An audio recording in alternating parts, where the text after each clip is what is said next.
There's something wrong with the way that I am.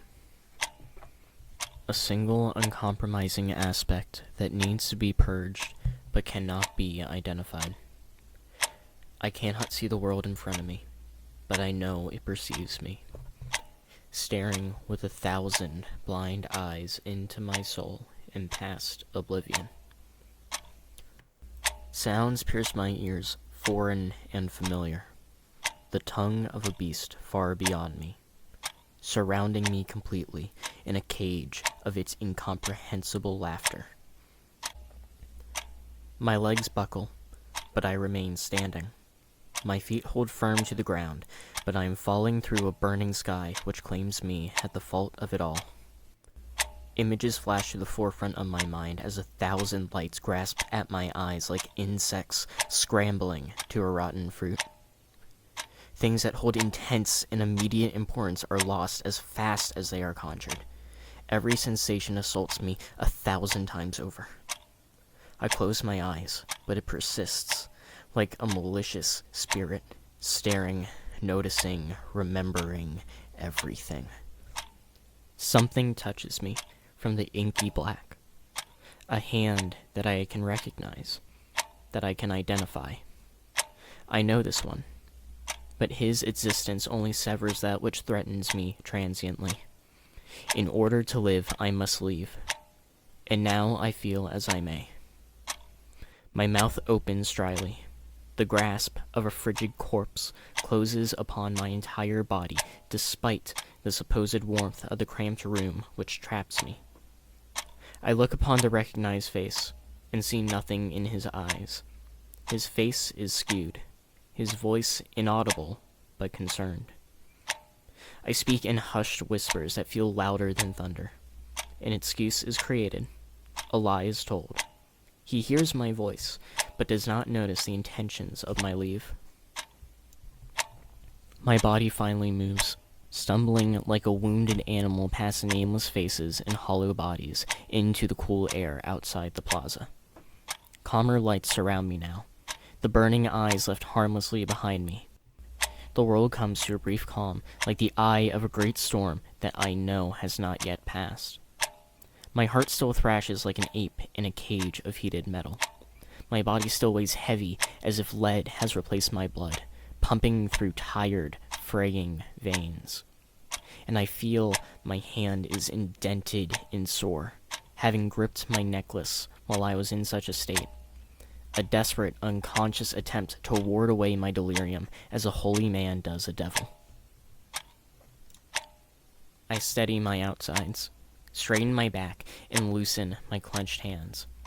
I tell another familiar visage who is waiting outside that I'm fine, that I just need some nausea medicine, that I have some in my room. She speaks, but I can't understand her words. The world around me is undefined. A Gordian of loose shapes and ideas strung together by traitorous eyes that only wish to deceive my mind.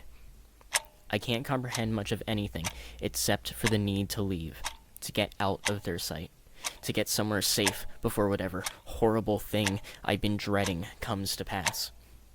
I walk quickly, my legs liquidating with each trebled step, only allowing myself to stop for a moment once I know they can't see me anymore, and the threat of malicious perception has retreated back into the darkness for the time being. Far too afraid to stick myself in a suffocating elevator, I take the stairs. Making my way up the dozen flights, I try to stop and breathe, hands grasping at the railing to alleviate the tension in my legs. My eyes sting. It's harder to focus now. Every piece of me feels like it's pulling apart, blooming away from my body like a rosebud, waiting to wilt away and fall to rot. Footsteps from above force me to pull myself back together, like a shattered mirror held together by duct tape. I made myself at least appear calm to whoever would see me as I walked, and I continued upwards with my head laid low, my eyes fixed towards the ground as if strings pulled their gaze. I get to my room, and I break down. My vision blurs with tears, but not a drop falls from my eyes. I know I am alone in the room, but it does not stop a single thought. Isolation only making it easier to express them. The monster that laid in the eyes of everybody pulled itself forwards again, catching me like a net does an unsuspecting fish. I don't want anyone to see me. Their perception is the same as scorn. My throat lays low in voluntary cries, each shuddered breath a thorned vine being wrenched from within, marring the inside of my esophagus with cuts that drew no blood, but still forged a wound. I convince myself it really is some brand of nausea or seasickness, and nothing more. I swallow the little pill I had packed with me, just in case, but threw up anyway. Calmer tears prick at my eyes, my body shaking like a bald rat encased in snow and frost.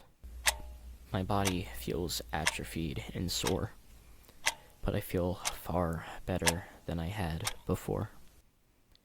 Sitting against the sink cabinet, finally finding myself in the moments of clarity and complete silence that I had needed so desperately.